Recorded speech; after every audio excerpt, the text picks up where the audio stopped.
जय माता की मित्रों, जय श्री राम। आज की अपनी चर्चा गुरु ग्रह के विषय में है और उसी के अंतर्गत हम लोग इस विषय को भी सम्मिलित करेंगे कि वर्तमान परिस्थिति के उपलक्ष्य में या परिस्थिति के अनुसार या परिस्थिति जन्य दोष राम मंदिर के संबंध में जो हम लोगों के पूर्वजों का वर्तमान हम लोगों का भौतिक शरीर इस लोक में विद्यमान है, तो हम लोगों का और हम लोगों के बच्चों का जो सपना पूरा होने जा रहा है और उसके विषय में जो तर्क वितर्क चल रहे हैं वो भी इसी के साथ गुरु ग्रह के साथ ही इनबिल्ट करेंगे और उसी चर्चा के अनुसार हम लोग समझेंगे कि गुरु ग्रह क्या है। ज्योतिष में हम लोग गुरु ग्रह को सबसे ज़्यादा इम्पोर्टेंस देते हैं, सबसे ज़्यादा शुभत्व गुरुदेव प्रदान करते हैं, सबसे ज़्यादा भावों में वो शुभ होते हैं। और ज्योतिष के पाठों के अनुसार, पुस्तकों के अनुसार, अगर आपके केंद्र त्रिकोण में गुरुदेव विद्यमान है तो कुंडली के समस्त दोषों का वो नाश करते हैं। ज्योतिष ये भी कहती है कि जितने भी वेद शास्त्र के ज्ञान है, ज्योतिष का ज्ञान है, कर्मकांड का ज्ञान है, या वो ज्ञान जिसके द्वारा आप समाज का, देश का, संसार का भला कर सके, अपने धर्म से संबंधित, अपने ज्ञान से संबंधित उस अवस्था को प्राप्त कर सके कि जहां ज्ञान और ज्ञान के दाता परमात्मा उसके साथ एकाकार हो जाए। ये भी गुरु ग्रह की ही देन है।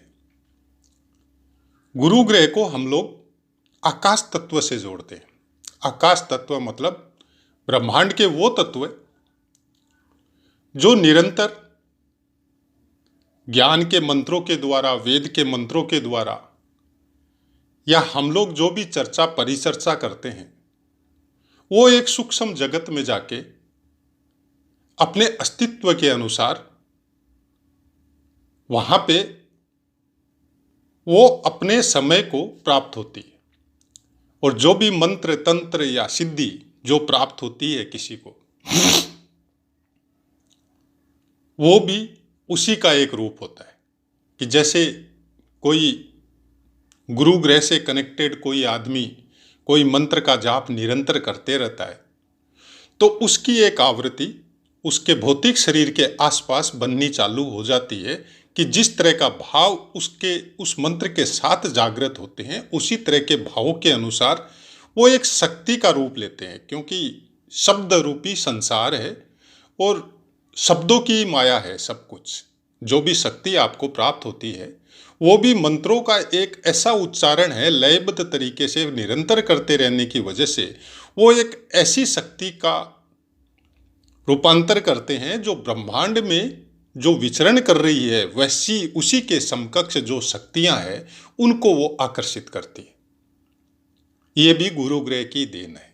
जब वो आकर्षित करने के बाद में एक निश्चित सीमा पे पहुंचती है तो वो अपना एक बहुत बड़ा रूप लेके साधक को वो प्राप्त होती है, बशर्ते साधक उस शक्ति को संभालने लायक हो, यानी उसका भौतिक शरीर उस शक्ति को संभाल सके, वैसा होना पड़ेगा।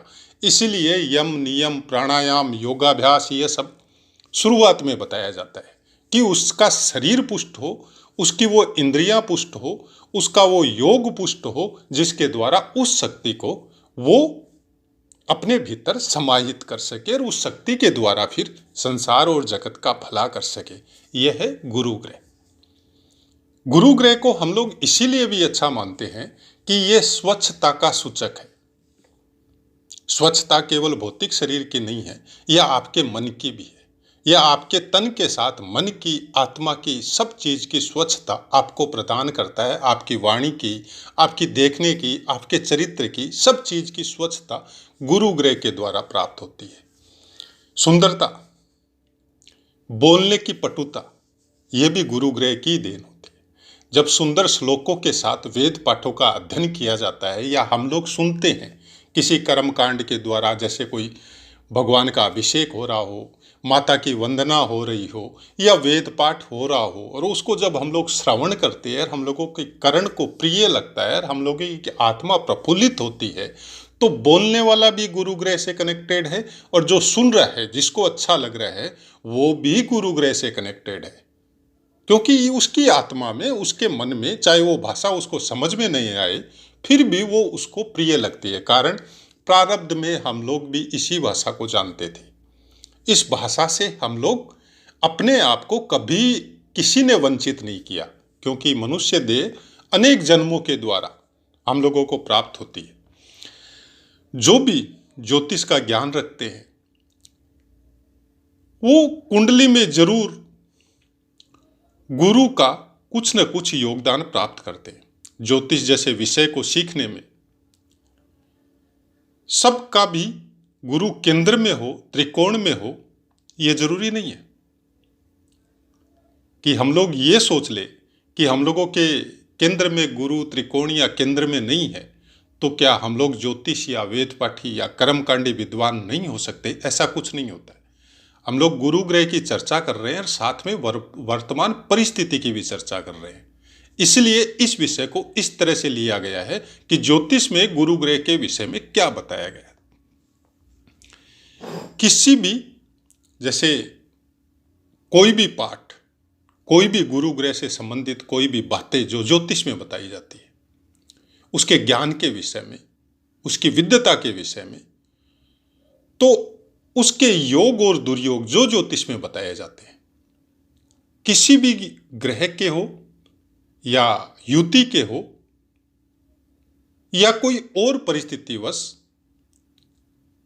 वरक कुंडलियों के अनुरूप उस योग या दुर्योग को समझने के लिए जो पुस्तक में जैसा बताया जाता है, हमने अनेक पाठों में यह बात बताया है कि वैसा का वैसा फलीभूत हो, यह जरूरी नहीं है। क्योंकि उस फल को प्राप्त करने के लिए आपके पास या आपके अंदर या आपका केतु बलवान होना पड़ेगा। तब जाके, चाहे वेद पाठी ब्राह्मण हो, चाहे वेदों का अध्ययन करने वाला विद्वान हो, चाहे आपका गुरु ग्रह बहुत अच्छा हो। बस सपोज मेरा गुरु ग्रह केंद्र त्रिकोण में है और बहुत अच्छा फल दे रहा है। अब मेरे को ज्योतिष का हो, शास्त्रों का हो, संस्कृत का हो या कर्म कांड का हो, बहुत ज्यादा ज्ञान है। ज्ञान कहाँ है? मेरे मस्तिष्क में है। मस्तिष्क कहाँ है? मेरे पूरे धड़ के ऊपर है। वो ज्ञान जब तक मस्तिष्क में है, मेरी पूरी मेमोरी में है, मैं कंठस्थ, मेरे वेद पाठ या रामायण हो या महाभारत हो, मैं कंठस्थ उनको बोल सकता हूँ, लिख सकता हूँ, पढ़ सकता हूँ बिना पुस्तक देखे। क्योंकि मेरे को भगवान ने ऐसा पावर दिया है, गॉड गिफ्टेड, कि मैं कोई भी चीज को, कोई भी पाठों को, श्लोकों को जब पढ़ता हूं तो मेरे को याद हो जाता है। यह गुरु ग्रह की देन है। लेकिन वो आपके मस्तिष्क में है। केतु का योगदान यहां पे कैसे लिया जाए? जब वो ही ज्ञान आपके मस्तिष्क से उतर के नीचे की तरफ यात्रा करता है, नाभि की तरफ, वो केतु का स्थान है। मतलब नाभि मतलब आपकी मूल जड़, जहां से आपका उत्थान हुआ है। आपने सब चीज ग्रहण की है अपनी माता से, इसी नाभि के द्वारा। उसी को केतु का स्थान किसी पुस्तक में कहीं और बता दिया, किसी में कहीं और बता दिया। लेकिन अगर जब तक आप नाभि का स्थान को एक्टिवेट नहीं करोगे, तब तक वो मस्तिष्क वाला ज्ञान वो आपको उस ऊंचाइयों पे नहीं पहुंचाएगा जिस ऊंचाई पे पहुंचने के लिए आपने इस ज्ञान को प्राप्त किया। नहीं तो क्या होगा? अगर आपका केतु एक्टिव नहीं हुआ तो क्या होगा? तो फिर राहु देव का एक्टिवेशन बहुत ज्यादा होगा। क्या देगा आपको? भ्रम देगा। ज्योतिष, पुराण, वेद, कर्मकांड, सबका अध्ययन, पुस्तकों में लिखी हुई बातों को मेमोरी के द्वारा। लेकिन इन सब से अगर अहंकार का भाव उत्पन्न हो और सामने वाले को हम लोग छोटा समझे, केवल अपने ही ज्ञान को सही समझे, इसका मतलब यही है कि गुरु ग्रह में ने आपकी कुंडली के सब दोषों को नष्ट करके आपको ज्ञान तो प्रोवाइड कर दिया, जिसके द्वारा आप अपना और दूसरों का भला कर सकते थे।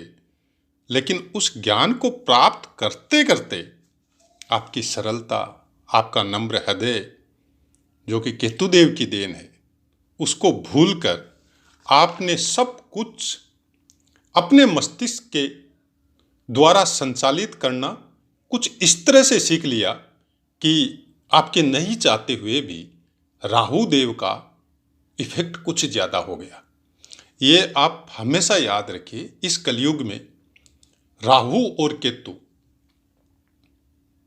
आप इनको कुछ भी माने, हमने 2 4 5 पाठ भी दिए हैं इसके बारे में। आप उसको अगर डीपली अध्ययन करेंगे तो 0 से लेके ऊपर तक के विद्वान सब कोई इफेक्टिव है। जिनका केतु बहुत ज्यादा इफेक्टिव है उनका भक्ति योग है, और जिनका राहु बहुत ज्यादा इफेक्टिव है उनका आडंबर योग है। ज्ञान तो बहुत है, सब शास्त्रों का अध्ययन है, पुराणों की लिखी हुई बातें आपको अक्षरश बोल के सुना सकते हैं, लेकिन अपने जीवन में कितना उतार सके, उस ज्ञान के द्वारा देश, समाज या जनता का कितना हित कर सके, जब वो बातें वहां पे आती है तब फिर रिजल्ट सुनने हैं।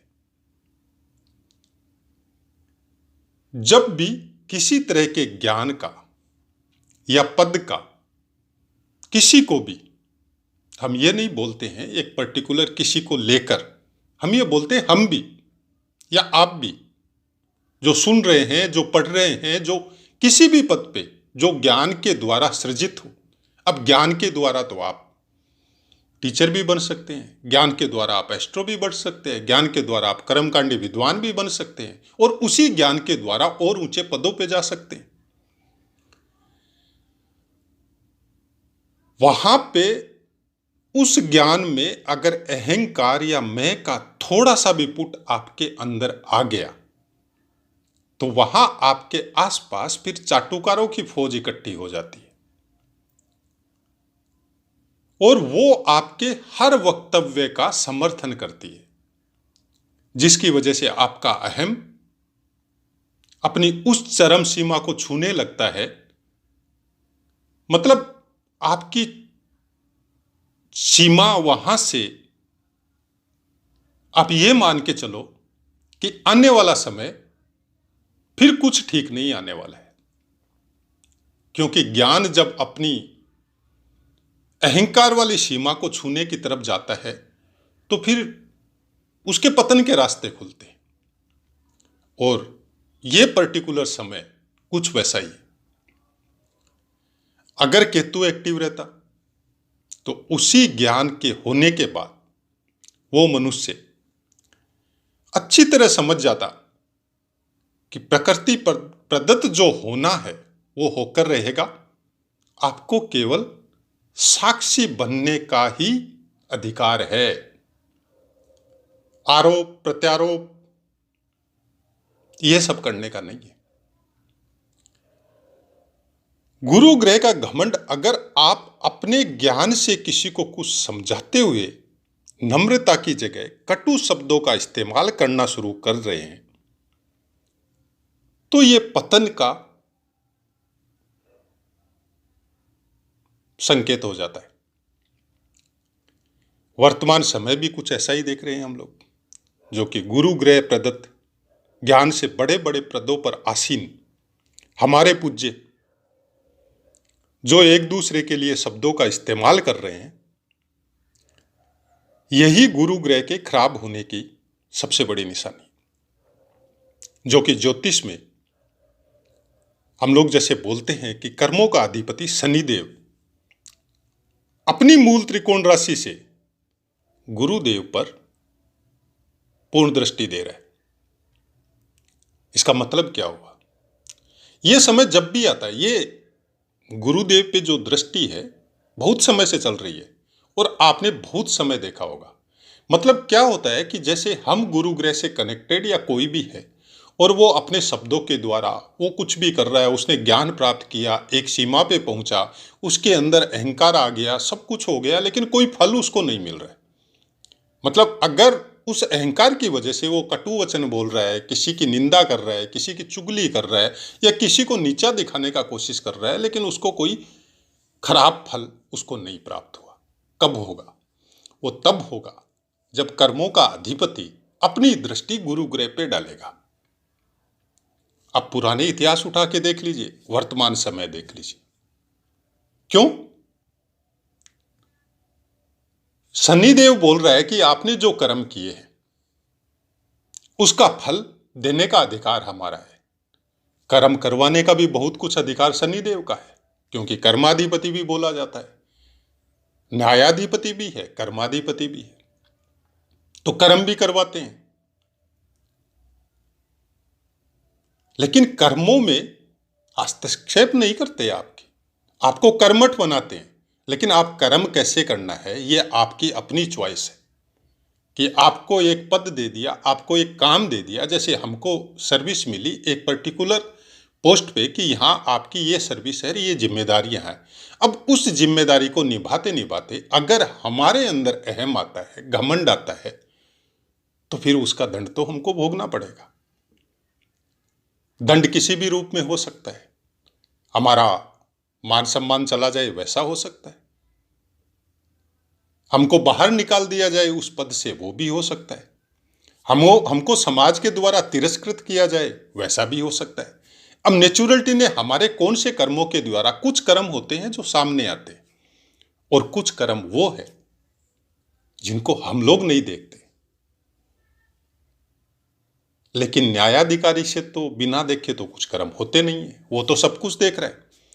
वो उनको भी देख रहे हैं जो समाज के अंदर रह के आप अपनी वाणी के द्वारा सबको बोल के कर रहे हैं, और ये उनको भी देख रहा है जो आपके भीतर में चल रहे हैं, जो आप छुप के कर रहे हैं, ये उनको भी देख रहा है। अब वो राहुदेव जब आपके मस्तिष्क पे विराजमान हो गए और उस वह अहंकार का रूप जब बढ़ना चालू हुआ और आपने शब्दों के द्वारा ऐसे कई कटु वचन अच्छे अच्छे पदों पर बैठे हुए इंसानों के बारे में बोले जिन्होंने पलट के आपको कभी रिप्लाई नहीं दिया। बहुत से ऐसे भी इंसान हैं जिनके बारे में बोला गया लेकिन उन्होंने रिप्लाई नहीं दिया। रिप्लाई कौन देगा? अब ये नेचुरलिटी जनित न्याय है, आपके ऊपर कोई दूसरा ही आके आक्षेप लगाएगा, चाहे आपने किया चाहे नहीं किया।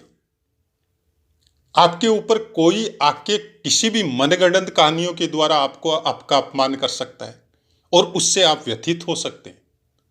लेकिन अगर आप उसको सही तरीके से समझे कि किसी ने मेरा अपमान किया, मैं उसको जानता भी नहीं, किसी ने मिथ्या दोषारोपण किया, मैं उसको जानता भी नहीं, लेकिन अगर मैं समझने जाऊं मेरे कर्मों के विषय में कि मैंने उन सब का अपमान किया, अच्छे अच्छों का अपमान किया, उन्होंने कभी रिप्लाई नहीं दिया, तो नेचुरलिटी ने, प्रकृति ने उठा के कुछ ऐसे स्तंभ खड़े किए जो बिना मतलब ही मेरा अपमान कर रहे हैं। क्योंकि न्याय तो करना है, किसी के द्वारा होगा, कोई दूसरे के द्वारा होगा। जैसे आपने किसी के ऊपर मिथ्या दोषारोपण किया तो आपके ऊपर भी कोई सेम वैसा ही कंडीशन करेगा, तो फिर व्यथित होने की जरूरत नहीं है। तो वैसा ही कुछ गुरु ग्रह का ज्ञान केवल मस्तिष्क में स्थिर रहे तो राहुदेव का प्रभाव बढ़ते बढ़ते बढ़ते बढ़ते जाएगा। अगर वो यात्रा, उसी ज्ञान की यात्रा अगर केतु के साथ हो जाए कि वो ज्ञान जब केतु के रूप में आपके साथ जुड़े, तब क्या होता है। हम एक छोटा सा उदाहरण देते हैं आपको कि सोशल मीडिया में प्रेमानंद जी महाराज है जो बहुत फेमस है आज के समय में। राजेंद्र दास जी महाराज है, उनके वक्तव्य सुनिए, उनके वीडियो सुनिए, आपको पता चलेगा कि ज्ञान का अथाह भंडार है, लेकिन रंच लेस मात्र भी उनके शब्दों के द्वारा, उनकी वाणी के द्वारा कहीं से अहंकार और घमंड जरा सा भी नहीं छलकता है। प्राणी मात्र का भला करने के लिए शब्द ऊपर या नीचे हो सकते हैं, लेकिन किसी का अपमान नहीं करते, सबका भला सोचते हैं। सनातन धर्म में जब इस ज्ञान का प्रादुर्भाव हुआ, जब ये ज्ञान मनुष्य या संतों के द्वारा आज इस युग तक आने लग गया, तब इसमें सबसे बड़ी प्रार्थना है सबका भला हो, गौ माता की जय हो।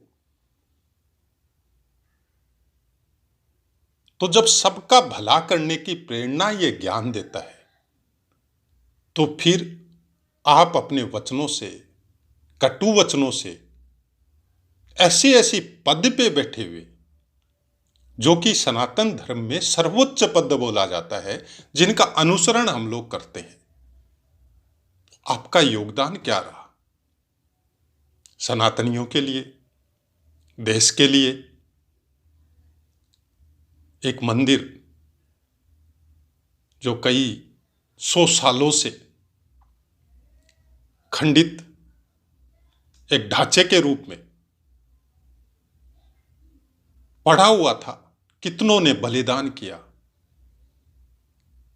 कितनों की आस्था उसके साथ जुड़ी हुई है। जब वो बन रहा है, उसके ऊपर आक्षेप लगाना, उसके मुहूर्त के विषय में बोलना, उसकी प्राण प्रतिष्ठा के विषय में बोलना, हालांकि हम ये क्लियर कर देते हैं कि न तो हम कर्मकांडी विद्वान हैं, न हमको वेदों का ज्ञान है। ज्यादा से ज्यादा गीता पढ़ी होगी या रामचरितमानस पढ़ा होगा, क्वांटिटी हमको भी याद नहीं है कितना बार पढ़ा होगा। लेकिन चूंकि मंदिर की प्राण प्रतिष्ठा पूर्ण होने के बगैर नहीं हो सकती, कर्मकांड में हमने तो ऐसा देखा नहीं। जहां पे हमारा बर्थ हुआ वहां मंदिर है, हमारे पूर्वजों द्वारा संचालित है। हालांकि ये अलग बात है, सार्वजनिक नहीं है, केवल घर के लिए है। अनेक बार बना है, अनेक बार बिगड़ा है। मूर्ति की प्राण प्रतिष्ठा के लिए वो मंदिर पूरा बनना हमने तो नहीं सुना कहीं पे कि जरूरी होता है। आज भी अनेक बड़े बड़े मंदिर, आज भी वहां पे कंस्ट्रक्शन चालू है, लेकिन मूर्ति की प्राण प्रतिष्ठा तो कब की हो चुकी है। आज भी कोई नए मंदिर बनते हैं तो सबसे पहले गर्भगृह को बना के मूर्ति की प्राण प्रतिष्ठा, मतलब भगवान को स्थापित कर दो, फिर उसकी देख रेख में जो बनना है उसकी इच्छा अनुसार बनाते रहो। उसकी मतलब किसी की इच्छा अनुसार नहीं, सब कुछ उसको समर्पित कर दिया, अब उसकी इच्छा अनुसार वो जितना बड़ा बनाएगा वो बनाते रहो। और ऐसा कुछ प्रत्यक्ष हमने अपने जीवन में देखा है कि जिस चीज की इच्छा नहीं थी, उस प्राण प्रतिष्ठित मूर्ति ने अपनी इच्छा अनुसार उसको लास्ट में बनवा के छोड़ा। तो ये उस ज्ञान की किस तरह की चीजें गुरुदेव के द्वारा आज हम लोगों को प्राप्त हो रही है। 22/1/2024 12:29 कुछ सेकंड का राम मंदिर का मुहूर्त है। मृगशिरा नक्षत्र है, अभिजीत मुहूर्त है, इंद्र योग है, मेष लगन है। हम वो कुंडली भी आपको लगा के पोस्ट कर रहे हैं इसमें, जो आपको नजर आएगी। आप खुद देखिएगा कि ज्योतिष की दृष्टि से मेष लगन कितना उचित है। चंद्रमा वृष राशि पे विराजमान है, दूसरे स्थान पे। राहु 12वें स्थान पे है, केतु कन्या राशि पे आपके 6ठे स्थान पे है।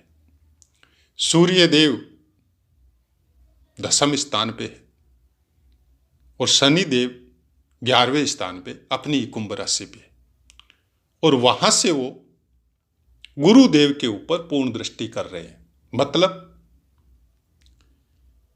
गुरुदेव को कोई भी हालत में वो घमंड करने नहीं देंगे।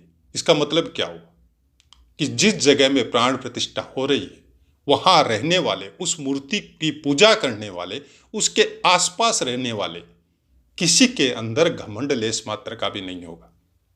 वो नहीं करने देंगे। वो प्राण प्रतिष्ठित मूर्ति ऐसा काम नहीं करने देगी। अगर आपकी भी कुंडली में ऐसा योग है तो आप जब जब आप घमंड करने में जाएंगे अपने ज्ञान के ऊपर, अपने पद के ऊपर, आपको अवश्य पीड़ा भोगनी पड़ेगी। क्योंकि गुरु लग्न में विराजमान है, हर दोषों को नष्ट कर रहे हैं।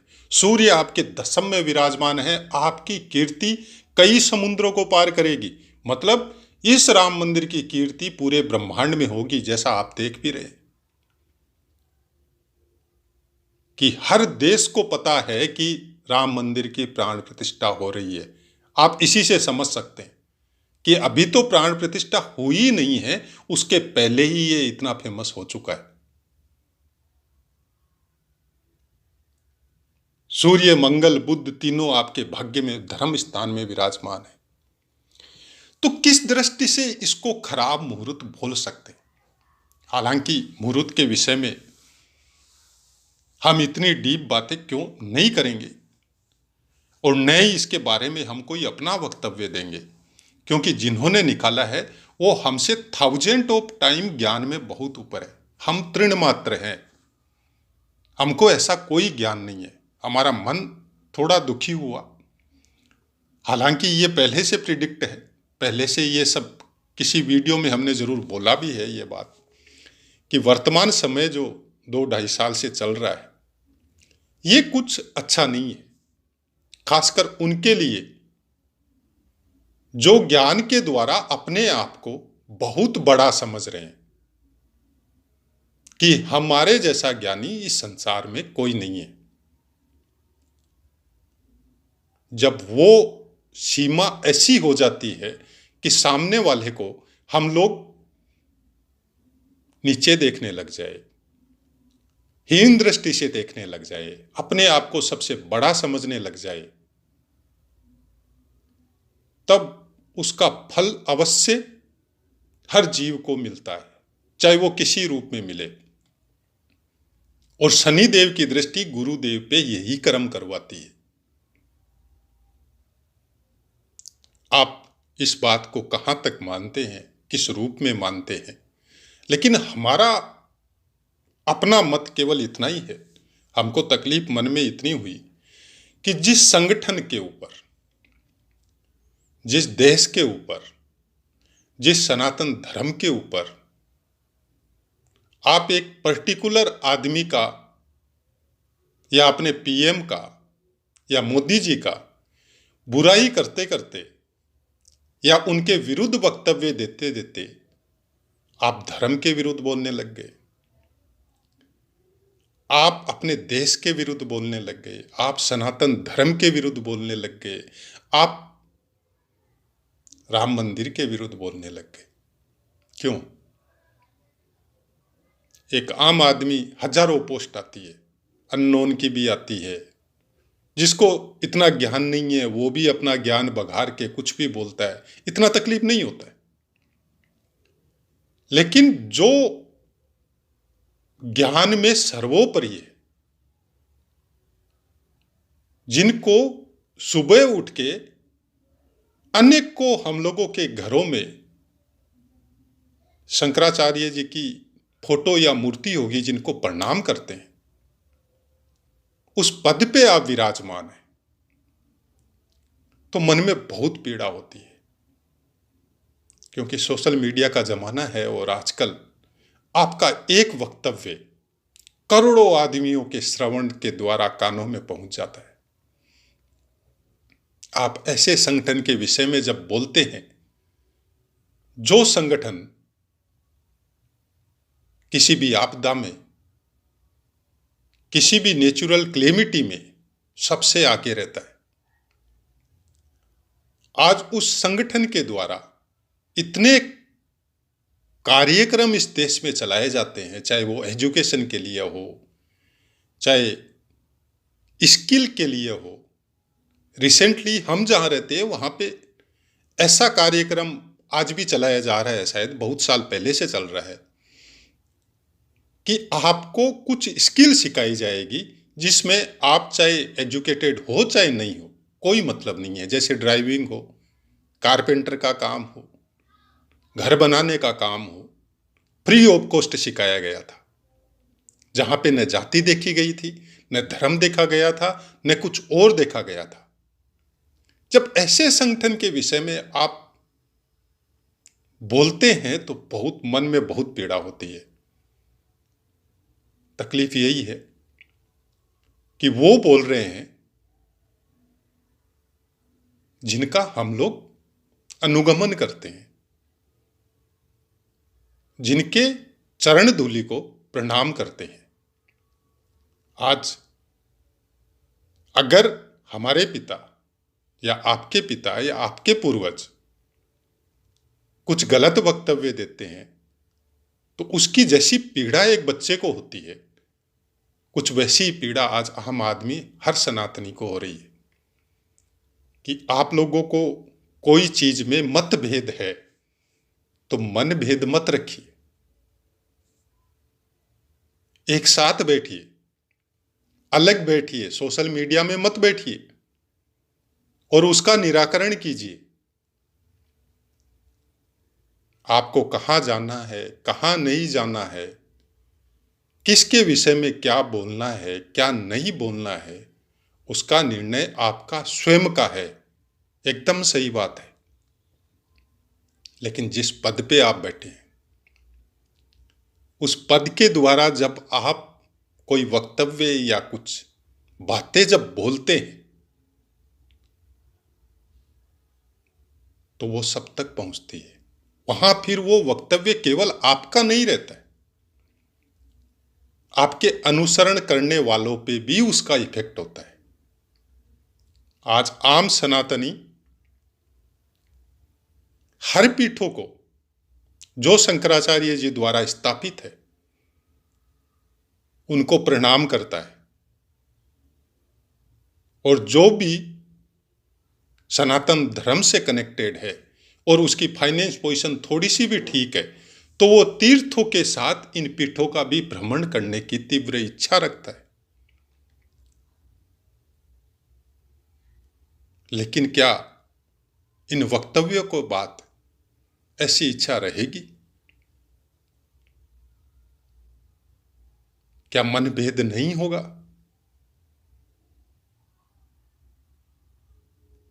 क्या किसी के मन में इन शब्दों का, जिसको हम बोल भी नहीं सकते, ऐसे ऐसे शब्द, विप्लव होगा,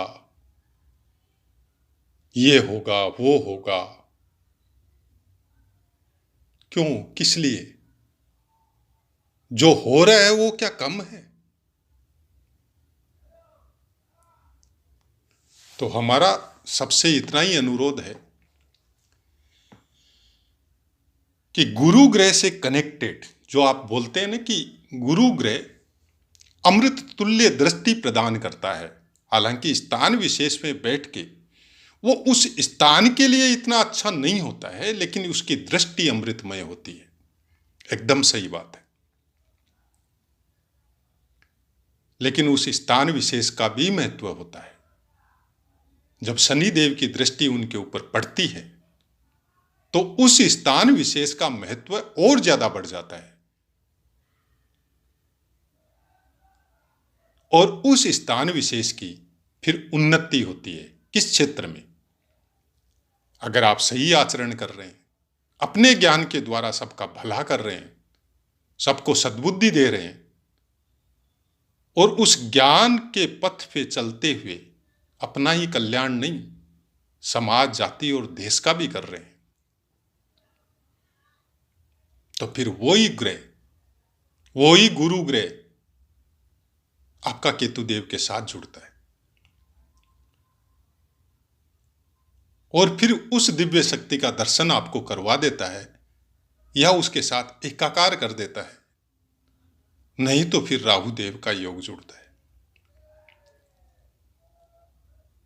जिसका फल कुछ अच्छा नहीं बताया गया। अब कुंडली में राहु कहीं अलग है, उसकी दृष्टि नहीं है, तो कैसे जुड़ेगा? जरूर जुड़ता है, क्योंकि कर्मों पे आधारित सब कुछ है। आपको प्रारब्ध से जो मिला वो आप भोग रहे हैं, लेकिन वर्तमान कर्मों के द्वारा अगर आप अपने पद के, अपने धन के, अपने शारीरिक बल के, अपने ज्ञान के घमंड में चूर होके अगर कुछ गलत कर रहे हैं, तो मस्तिष्क द्वारा प्रदत्त ज्ञान आपसे गलत करवा रहा है। और मस्तिष्क द्वारा प्रदत्त ज्ञान का घमंड राहु देव से जोड़ता है, चाहे आप हो, चाहे हम हो, चाहे कोई और हो। तो हमारी सबसे इतनी रिक्वेस्ट है, इतनी विनती है कि विशेष पदों पे बैठे हुए जितने भी पूज्य हैं, कम से कम इतनी मर्यादा जरूर रखिए कि हम सब सनातनी आपकी वंदना करते हैं और करते रहें भविष्य में भी। इसी आशा के साथ अपनी वाणी को विराम देते हैं और आप सबसे आज्ञा लेते हैं। जय माता की, जय श्री राम।